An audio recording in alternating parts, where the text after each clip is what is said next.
Look at the headlines of any of these sites. Corey Taylor hurts his foot. What does Nickelback think about what Corey Taylor thinks about Nickelback? I wish I was making this stuff up, but these are real articles.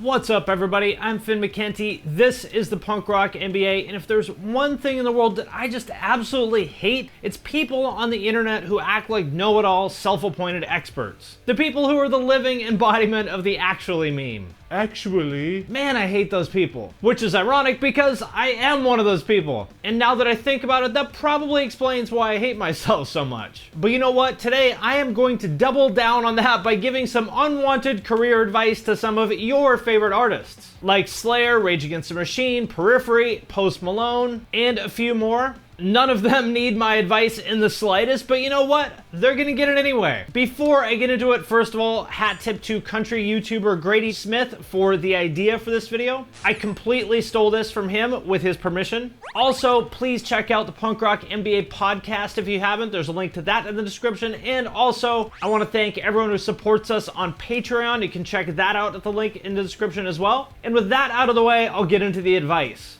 Take my advice and you'll be glad that you do. And I just want to be clear that all of this is in good fun. I respect all these artists tremendously, so nobody should take these too seriously. All right, first of all, Periphery. As most of you guys know, they are a progressive metal band. They put the whole gent thing on the map as we know it. Yes, I'm aware of Meshuggah. And that means that their fans are, well, you know, a little bit on the nerdy, socially awkward side of things. A lot of them tend to be STEM types. There's a lot of scientists and engineers in their fan base, which is the reason why they can afford Misha's $4,000 signature guitars. But I digress. I've known these guys for a long time. I've worked with them a ton. I love the guys in the band and their fans, but it just has to be said. Guys, for the love of God, please tell your fans to stop talking about their dicks. Unfortunately, I have seen this with my own eyes many times. People come up to them after shows and say the weirdest shit like, "Oh my God, Matt Halpern, I can't believe I'm meeting you. I am so hard right now." And the poor guys in the band have to kind of laugh it off and try to change the subject to something less weird. Haha, yeah. So did you enjoy the show tonight? Oh, Misha's texting me. I gotta go. Sorry, but thanks so much for coming. And if you think that I'm making this up, I wish I was, but just check out their Instagram comments. Here's just a few examples. There's plenty more where these came from. The worst one being this one. It's bad enough to make weird sexual comments about any guitar, but a fucking hollow body? That's a new low. So, Periphery, my friends, you gotta get your fans in check. They need your help. If you don't intervene and save them from themselves, next thing you know, they're gonna be making waifu pillows with delay pedals on them. And my next piece of advice is for Slayer and also Megadeth, but really kind of applies to all the boomer metal bands in general. If you are close to one of these bands, you need to have an intervention with them. Not about alcohol, about social media. If you follow any of these guys, then you know what I'm talking about. Every couple weeks, there's a news story going around about one of them sharing some super cringy MAGA meme or whatever, and everyone on all the metal sites freaking out about it. And then the guy in the band is like, sorry snowflakes, if you can't handle it, go back to your safe space. And this is not about their politics in particular. I find the super liberal orange man bad stuff that other bands post extremely annoying too. But there is something especially embarrassing about the boomer energy on display with the MAGA stuff. I feel like it's only a matter of time before Dave Mustaine starts posting Ben Garrison cartoons about like vaccines or whatever. And the world just does not need that to happen. But the fact remains, if you are close to one of these guys, it's time to have that tough conversation. Like when you sit grandma down and tell her that you're taking away her car keys because it's just not safe for her to drive anymore. We love you, grandma, but we have to do this. Maybe give them one of those boomer phones with like really big buttons and nothing on it other than 911 and their kids on speed dial. When you see a friend walking down the street and you see that guy's wearing a Slayer shirt too, you know. And next up, a little piece of advice for From Ashes to New. They're one of the bigger, newer metalcore bands, which I've talked about quite a bit. My main comment being that these bands all do a pretty good job of capturing the sound of nu metal.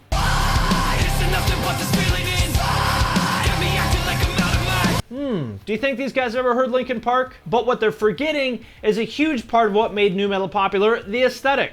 I mean, look at these guys. They could be any one of those bands. And by the way, the motorcycle jacket is a dead giveaway that a band is about to go butt rock. or the long white scallop t-shirts that somehow cost $65. So look, here's my advice. You guys are doing well for yourselves. Got 1 million listeners on Spotify. But if you want to take things to the next level, if you guys want to be stars, you're going to need to step it up. And this bland butt rock image has got to go. My advice is that you guys need to go full nu metal with your image. Pull out all the stops, like jumpsuits or Adidas tracksuits, dreads, 3-foot long green beards, making that "I'm crazy bro, don't mess with me or I might snap" face in every photo, trip pants with excessive buckles, all that stuff. I want you to go all in. If you really want some extra nu metal points, one of your members could also have a really bad rap side project. Or if that's too scary, at least take the butt rock thing to its logical conclusion and go full post-grunge, like full-on 2001 Godsmack. Soul patch, some tribal tattoos, bootcut jeans, chain wallet, and leather wrist cuffs. All you need is a few tone-deaf, super cringy political posts from the band's official Facebook page, and boom! It's called fashion, sweetie. Look it up. And next up, some advice for Rage Against the Machine. Okay, so you know the deal with Rage. On the one hand, they have all this like super communist, power to the people, fuck the corporations kind of rhetoric. But then on the other hand, they also have no problem charging hundreds of dollars for tickets to their shows, putting out $1,300 signature guitars, and doing Black Friday sales on their merch store. But look, people have been criticizing about this for years and years and years, and clearly they don't give a shit. So my advice is go all in.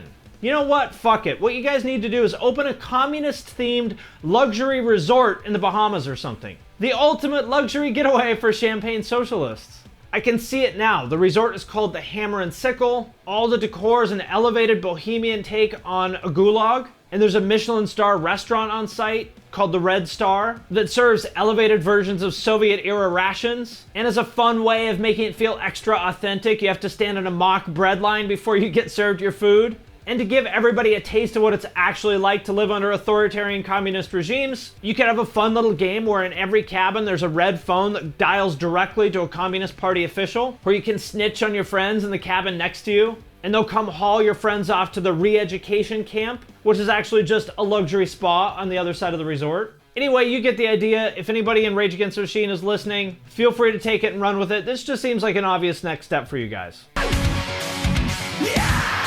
And next up, a few words of advice for architects. You ever notice how every couple years there's a band that comes along and like casts a spell over the entire scene, and all of a sudden every band starts to sound exactly like them? Like when Korn came out in '94, or when everyone discovered Meshuggah with Obzen, or more recently when the entire goddamn metalcore scene fell in love with Architects in 2018, and every motherfucking band sounded exactly like this. I get it. Architects are cool. They've got the djenty guitars. They've got Sam's kind of unique pitched screaming style. And of course, the blaz. Getting inspiration is one thing, but these bands were all just like copying and pasting Architects. Which actually brings me to my advice for Architects. Bring a class action lawsuit against the entire late 2010s metalcore scene for ripping you the fuck off. I mean, think about it. Even if you got just $1 for every time one of these lazy, uninspired bands stole one of your riffs, you could probably buy your own private island in the South Pacific by now. It's fine to be heavily influenced by someone, we all are, but you can't just copy and paste. Aside from being annoying, it's also a really bad idea, because you're never going to do it as well as the people you're copying, which means it will never be your sound. It's always just going to be a shitty version of their sound. But Architects, you better be careful too. You better hope that Dillinger Escape Plan never discovers your early albums and files their own copyright infringement case against you.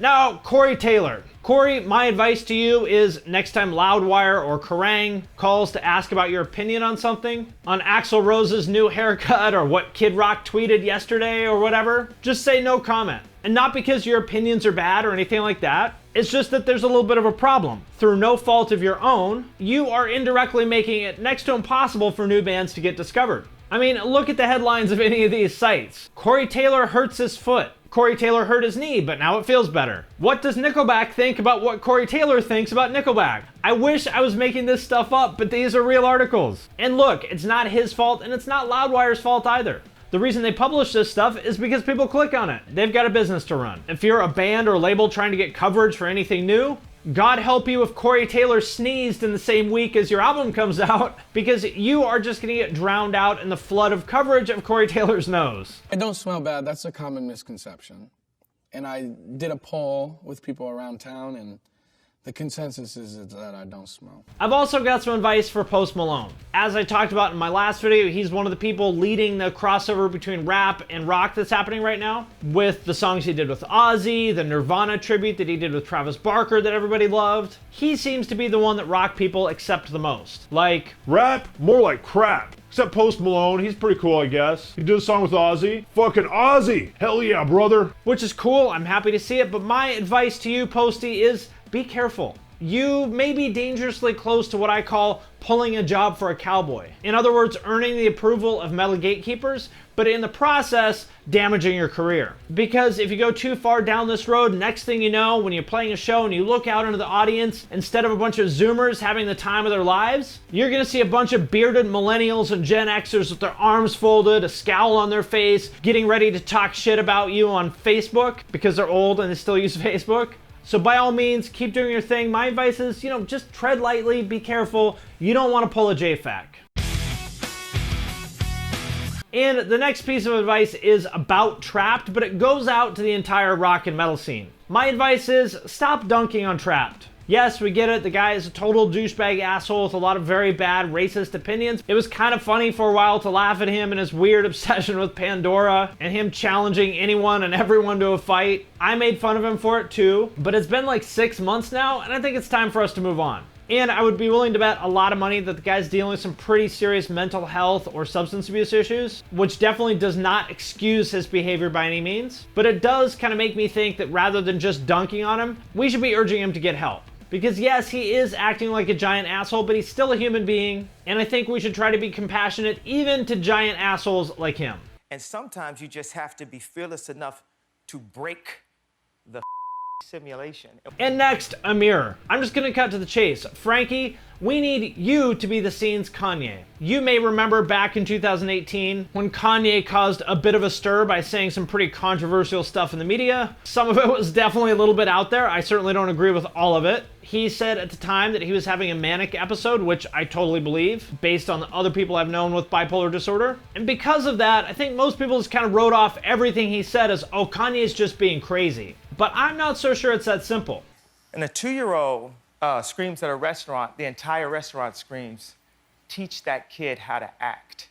We're all unpaid actors in some giant script that we didn't write. People like Kanye and Russell Brand, and I think Frankie, the singer of Emmure, they seem crazy because they've seen things that other people haven't, and so when they talk about it, it sounds crazy, but really it's not. They're just telling the truth. It's like, imagine if you actually saw aliens and then you went and told other people about it. You would sound crazy, right? But you're just telling the truth about what you saw. And it's the same thing for them. All these people have been through some pretty serious shit in terms of mental health and addiction. And I think that is why they sometimes sound crazy to quote unquote normal people. But if you've been through similar mental health or addiction shit, you'll get it. The self-hatred can be regarded as a kind of awakening to the transition you require of yourself. As if part of you knows there is no future in the person that you've been living as. I've been there. I remember staying up for 5 days on speed until I saw shadow people. I remember wanting to kill myself every 10 minutes and having like 5 different plans as to how to do it in the way that would cause the least emotional harm to my family. So when I hear people like Kanye or Russell or Frankie talk about what it's like to go through that shit, I get it. I don't judge them for it, and it doesn't sound crazy to me because I've seen a lot of the same things that they have. And much like Kanye, Frankie has said his share of weird shit over the years, some of which he probably shouldn't have said, as he would be the first to admit. But that is exactly why I think he could be our Kanye. Frankie, are you the hero that we so desperately need? I love you, bro. I'm sorry I hurt you with my words, bro. Yeah, bro. I love you, bro. And next up, on the more extreme metal side of things, Behemoth. So obviously a big part of this band's success is their image. I mean, their music is definitely good. It's not my personal cup of tea, but it's very well done. But I'm sure we can all agree that if they played the same music, only they were just dudes in jeans and t-shirts, they probably would not be nearly as successful as they are. So my advice is, again, double down on that. Pivot. Quit being a band and become one of those like grown-up toy brands like Funko Pops. Like toys where the intended audience isn't children, It's dudes in their 30s with beards and glasses who have excessively strong opinions about Star Wars. But everyone should just remember, this is a film about space wizards intended for children. Those guys love metal, they love toys. This is easy money. Like how back in the 80s, all the cartoons we watched like G.I. Joe and He-Man and Thundercats and Transformers that we thought were TV shows were actually just marketing vehicles to sell toys. They were just like 30-minute commercials basically. That's what Behemoth's music and videos become, just commercials for their toy brand. I've always thought that they looked like one of those fantasy chess sets, so you might as well start there, but that is just the beginning. Like imagine Nurgle being in the next Smash Brothers, like him versus Kirby or Ash. And I guess amiibos aren't a thing anymore, but I could totally see Nurgle as an amiibo or a Skylander. And I'm obviously joking here, but it does hit on an important idea, which is that music is not your only product, and it may not even be your main product. But you should think of it not like I'm a musician, I sell music, but more like I have this audience, what are all the different ways that I can monetize them? Alright, last one is 100 Gecs. If you don't know 100 Gecs, I'm really not sure how to describe them, but they sound and look like this. Whatever you want to call them, they're weird as fuck, they're super creative, they seem like they're into trying new things, so here's my pitch. I think we need to make a 100 Gecs video game, but not just any game, a very particular kind of game. Okay, so you know how when you open up the eShop or the PSN store and you're looking at the latest releases, there's always like 5 games with a big titty anime girl in the artwork and some title like Darkness Academy, Pathway of Love, or like Velvet Romance Castle EX. And if you watch the trailer, it's always some super weird shit, like you have to catch girls in a net and then use the motion controls to rub them until they start blushing and the screen flashes and then they become your eternal servant. First of all, who at Sony or Nintendo is greenlighting this shit because it's super weird and probably shouldn't exist? But that's actually what makes me think it's a fit for 100 Gecs. Because they are all about doing super weird shit that makes you uncomfortable. So I think one of those like creepy, ecchi games is exactly what they should do. Only instead of capturing girls in a net, you go around capturing the members of various 2000s emo bands and use them to populate a village like Animal Crossing. Like maybe Pete Wentz could be Tom Nook. I know, it's weird, it's out there. But if anybody can do it, it's them.